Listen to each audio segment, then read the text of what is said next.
sampai ya sekarang ini saya menjadi peneliti tentang terorisme. Dari situ saya melihat di lapangan ketika saya bertemu dengan cukup banyak para ex-napiter di berbagai daerah itu, saya melihat ini ada satu hal yang kurang dalam proses mengajak mereka untuk kembali ke kedamaian lah ya. Akhirnya 2017 berdiri Rumah Daulat Buku, disingkat Rudalku itu.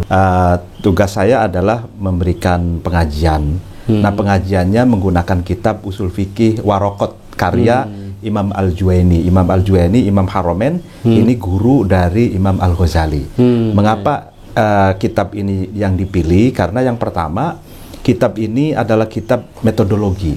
Jadi bagaimana mengajarkan ke ex-napiter untuk berpikir logis, metodologis, berbasis metodologis, nggak serampangan. Jadi ternyata faktor mereka itu diantaranya adalah faktor ideologi ya, pemahaman. Dan itu nyata, kena brainwash ya, cuci otak dengan pemahaman tertentu. Assalamualaikum warahmatullahi wabarakatuh. Waalaikumsalam warahmatullahi wabarakatuh. Pemirsa pada suatu TV, saya bertandang ke daerah Jati Padang, Pasar Minggu, Jakarta Selatan, ke Rudalku. Ini berbeda ini. Biasanya Rudalku itu semacam peluru kendali, tetapi Rudalku itu rumah daulah buku ya. Nah, ini dengan sohibul hajatnya, yaitu Pak Kiai Ihsan Sofa ya. Sofa Ihsan dan Kiai Mukti Ali ya. Nah, kenapa penggiat dua orang ini melakukan concern terhadap masalah literasi buku? Dan ini menariknya adalah segmentasinya untuk memberikan literasi terhadap narapidana terorisme dan radikalisme. Terorisme lah itu ya, napiter ya. Napiter. Ex-napiter. Ini menarik gitu ya. Segmentasinya. Saya langsung saja ke Kiai Sofa. Itu kenapa itu Anda tertarik kemudian punya ide bikin Rudalku? Ya, terima kasih. Nah, pertama saya sejak 2011 itu kebetulan menjadi peneliti ya tentang dunia terorisme lah ya. Saya kemana-mana di daerah Nusantara ini, alhamdulillah sudah cukup banyak yang pernah saya datangi, termasuk yang zona merah ya, zona merah terorisme. Ya itu dari 2019 sampai ya sekarang ini saya menjadi peneliti tentang terorisme. Dari situ saya melihat di lapangan ketika saya bertemu dengan cukup banyak para ex-napiter di berbagai daerah itu, saya melihat ini ada satu hal yang kurang dalam proses mengajak mereka untuk kembali ke kedamaian lah ya, atau orang menyebut moderasi atau deradikalisasi gitu ya. Dari perbincangan yang cukup intensif ya, karena saya kalau ketemu mereka udah beberapa hari di sana ngobrol, bahkan tawa canda, dari yang kelas ideolognya sampai yang kelas simpatisan, bahkan followernya ya. Tapi ya semua mereka yang memang pernah di penjara, artinya ex-napiter. Dari situ saya melihat literasi itu penting ternyata buat mereka. Dari perbincangan yang soal ya beberapa tema, khususnya bahkan tentang agama pun itu sendiri, saya merasa ada yang kurang bacaan mereka, karena yang diunggulkan ya bacaan-bacaan itu. Dari situ kemudian saya berpikir ini perlu ada pendekatan literasi, bukan sekedar bagi-bagi buku kemudian hit and run gitu ya. Terus saya konsepsikan gini-gini. Akhirnya 2017 berdiri Rumah Daulat Buku, disingkat Rudalku itu. Konsepnya sebenarnya udah 2016 saya konsep diam-diam.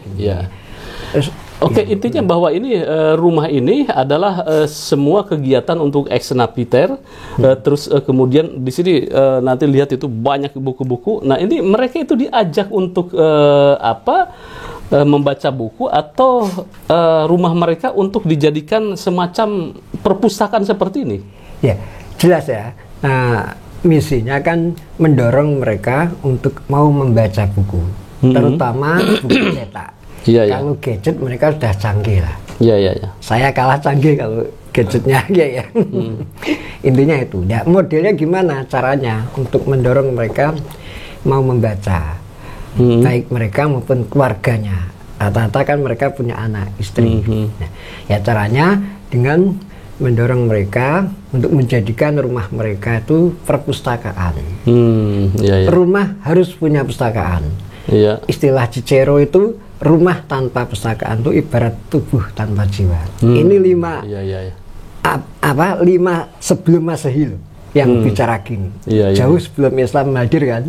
Cicero itu filosof itu. Ya ini selalu saya gaungkan ke mereka. Jadi mereka itu harus punya pustakaan. Buku kita kirim. Kita datang ke sana, kadang kita ada arak bukunya yang untuk ditaruh di sana. Dan buku itu bisa menjadi bacaan bagi dia maupun keluarganya. Ya, implikasi dari apa Anda berkegiatan ini? Apa ini, Pak Kiai? Ya, kita ingin ya men-switch ya, istilahnya apa? Mentransfer ya?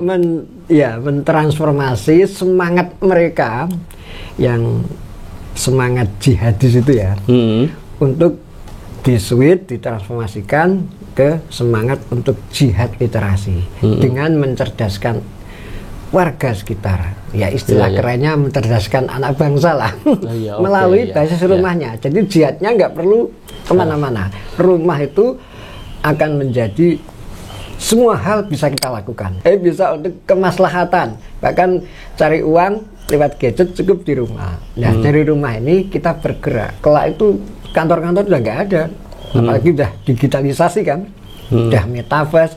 Kita menyongsong sebelum munculnya teknologi yang super canggih itu. Kita lakukan dulu. Harus sadar bahwa rumah itu adalah baiti jannati. Oke, baik pemirsa Pada Suara TV, di sini sudah puluhan bahkan ratusan tercerahkan dengan program Rudaku, yaitu bagaimana mentransformasikan memberikan sebuah pemahaman bahwa pentingnya membaca buku. Buku ini macam-macam ini, mulai tentang agama, kemudian juga bagaimana mendalami tentang konsep jihad dan lain sebagainya. Jadi rumah atau posko atau pusat kegiatan di sini ini sudah tertransformasi ke Indonesia ya, beberapa Indonesia atau di Jabodetabek dan lain sebagainya. Baik, selain mereka mengadakan pertemuan rutin, saya dengar itu sebelum COVID itu pertemuan rutin ya, pengajian dan lain sebagainya. Nah, kemudian setelah COVID tetap berlangsung lewat Zoom. Nah, untuk persoalan kajian atau pengajian, nah saya sekarang bersama dengan Kiai Mukti Ali. Ini salah satu narasumber yang biasa juga berbicara tentang radikalisme gitu. Dan satu grup di Rudaku. Di Rudaku. Beliau sebagai penasehat, saya kacungnya. Saya tim eksekutornya. Saya berkolaborasi dengan Pak Kiai Sofa Iksan di Rumah Daulat Buku itu sejak 2017 sampai sekarang. Tugas saya adalah memberikan pengajian. Nah, pengajiannya menggunakan kitab Usul Fikih Warokot karya Imam Al-Juwaini. Imam Al-Juwaini, Imam Haromen, ini guru dari Imam Al-Ghazali. Mengapa kitab ini yang dipilih? Karena yang pertama, kitab ini adalah kitab metodologi. Jadi bagaimana mengajarkan ke ex napiter untuk berpikir logis, metodologis, berbasis metodologis, nggak serampangan, nggak ngawur gitu. Jadi bahwa Islam itu canggih, Islam itu ada cara metodologi untuk mereproduksi pemikiran keagamaan gitu. Ibaratnya kalau menurut Imam Al-Ghazali itu kan produk pemikiran itu adalah samro. Samro itu buah. Nah, buah itu kan ada pohonnya. Ya. Nah, pohonnya itu adalah Al-Quran dan hadis. Tapi pohon ini bagaimana cara berbuah itu kan ada musmir. Musmir itu orang yang merawat agar pohon ini berbuah. Nah, ini dan ada caranya, misalkan disiram pakai air, kasih pupuk, macam-macam. Nah, ini namanya mujtahid. Nah, mujtahid, lalu kemudian caranya ini manhaj, metodologi itu diambil dari usul fikih. Nah, tujuannya agar tidak ngawur dalam bertindak dan beristihad seperti itu. Dan kita tahu bahwa usul fikih juga di sana Pak Ajengan Yusuf dijelaskan juga bahwa pemahaman itu ada 3, ada mantuk, apa yang ada di dalam teks, ada mafhum, apa yang dikontekstualisasikan, atau kalau mantuk itu kan tersurat, kalau mafhum itu tersirat, lalu kemudian isyarah. Nah, jadi kita mengajak bahwa Islam itu tidak boleh berhenti pada mantuk, tidak boleh berhenti pada apa yang dikatakan teks. Nah, tapi juga harus naik level ke mafhum, nah pemahaman dan isyarat. Dan ini mafhum dan isyarat itu harus menggunakan manhaj, metodologi. Nah, dan itu 2017, 2018, 2019 sebelum corona diadakannya di sini di rumah pakai sofa Ihsan. Dan kita ini pakai Ajengan Yusuf ini habis selesai ngaji kita makan nasi padang, lalu kemudian ya kan ada salah satu mantan tukang pijetnya Abu Bakar Ba'asyir, namanya siapa namanya? Agus Farel. Nah, Agus Farel itu pijetannya enak. Ya saya boleh dong saya pijit. Akhirnya habis ngaji itu mijit saya. Tapi itu saya ada bisaronya lah, kita sawerin. Pijitannya enak gitu. Oh, berarti sampai ini dulu mijit Abu Bakar Ba'asyir seperti ini. Iya, gitu ya. Nah, jadi dulu mijit Abu Bakar Ba'asyir, sekarang mijit saya. Oke, sebetulnya yang Anda dalami itu ya, para ex-napiter itu pengalamannya seperti apa? Yang paling penting untuk deradikalisasi itu ya? Ya, jadi ternyata faktor mereka itu diantaranya adalah faktor ideologi ya, pemahaman. Dan itu nyata, kena brainwash ya, cuci otak dengan pemahaman tertentu. Nah, di antaranya itu kalau dalam perspektif usul fikih yang saya pakai, mereka itu kan belum paham ada dalil yang umum, ada yang dalil khusus seperti itu. Nah, mereka itu menggunakan dalil umum itu.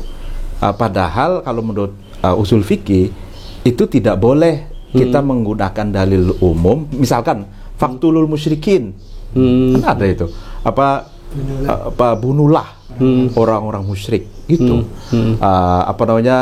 perangilah orang-orang musyrik. Nah, itu kan dalil umum mereka pakai, padahal ada banyak dalil khusus. Dalil khusus itu dalil yang menjelaskan konteks. Itu tidak boleh kita sembarangan hanya ngambil umum saja lalu kemudian dipraktekkan. Karena apa?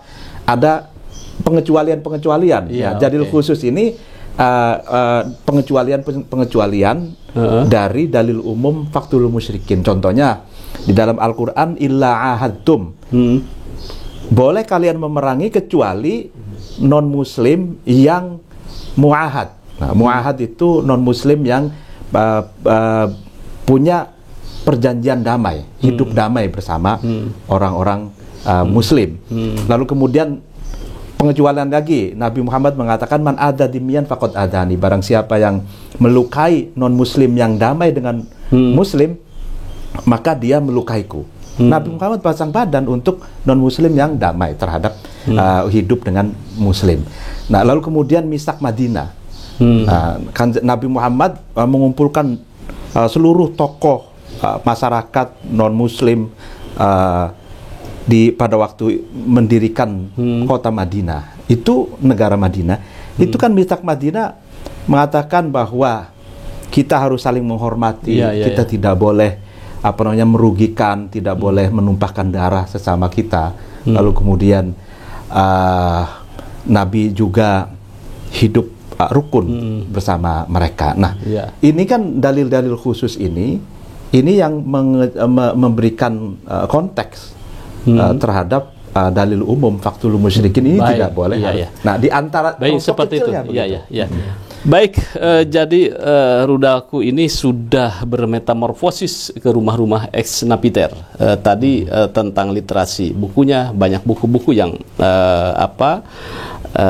diadopsi, tapi yang jelas buku-buku itu buku-buku yang positif, yang tidak mengandung tentang radikalisme dan terorisme, tetapi bagaimana produktif, kemudian juga cerdas dan banyak pemahaman tentang keislaman. Tadi menarik itu tentang materi dari yang diajarkan. Ternyata memang literasi itu sangat penting, baik dalam kajian fikih, kemudian dalam hal bidang akidah.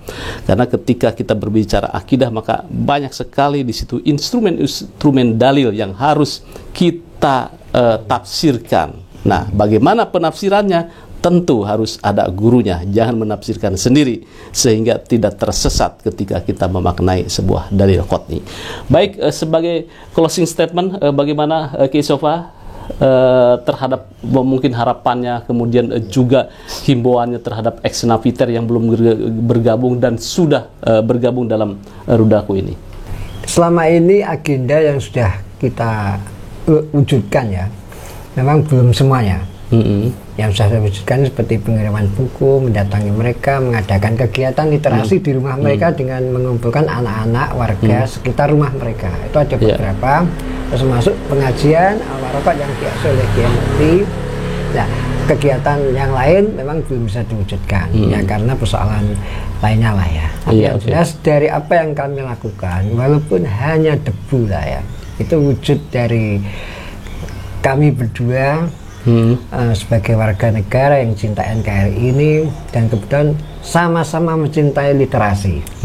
Kami ini bukaholik ini, sangat gila buku.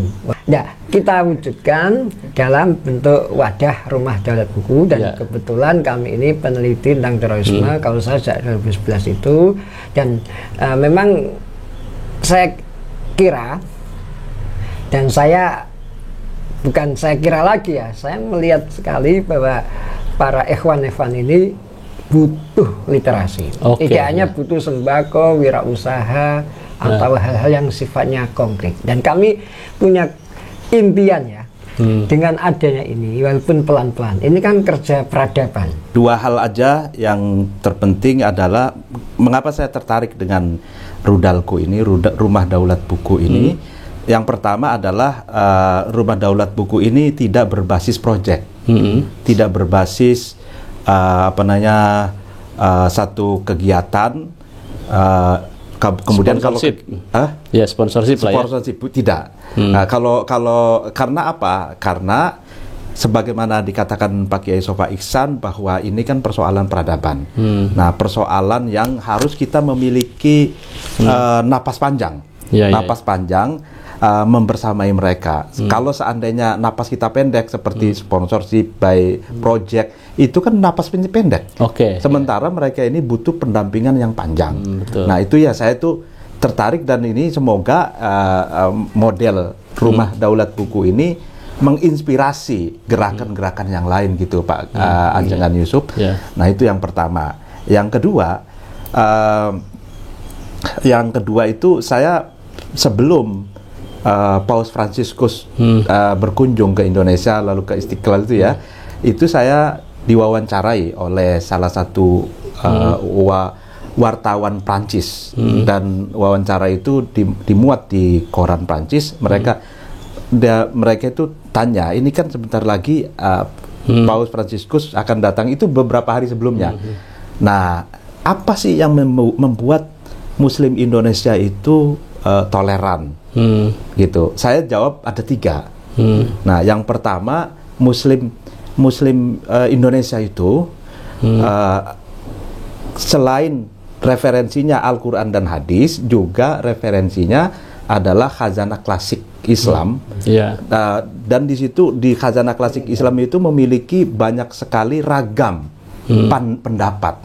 Jadi ada keragaman, tidak ada satu persoalan itu hanya satu pendapat. Nah, di situ menjadikan Muslim Indonesia itu toleran karena sudah terbiasa di ngaji kitabnya itu menurut pendapat Imam Ahmad seperti ini, Abu Hanifah seperti ini, Malik seperti ini. Nah, itu yang pertama. Yang kedua, Muslim Indonesia itu mayoritas menghargai tradisi.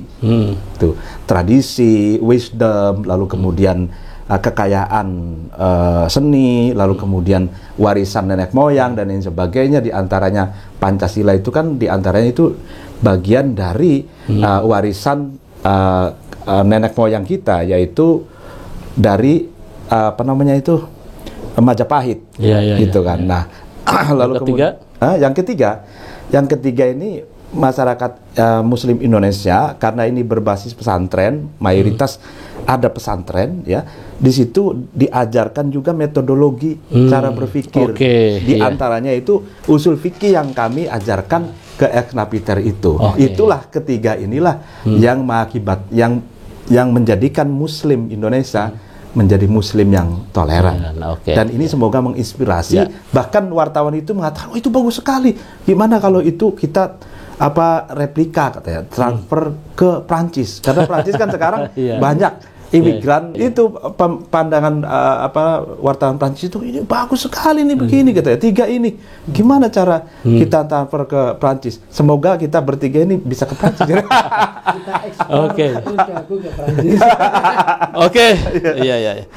Ya, baik, pemirsa, mudah-mudahan ini menginspirasi. Ini adalah sebuah kegiatan atau proyek idealis menurut saya. Proyek idealis jarang orang yang minat, tetapi kedua orang ini memiliki komitmen yang besar terhadap peradaban bangsa ini, terutama khususnya peradaban Islam. Bagaimana para napiter tercerahkan dan yang istilahnya punya bibit-bibit radikalisme juga lebih tercerahkan, sehingga tidak ada action terhadap ajaran-ajaran atau paham-paham yang membuat mereka bertindak radikal. Terima kasih, jangan lupa like, share, subscribe pada Suara TV. Wassalamualaikum warahmatullahi wabarakatuh.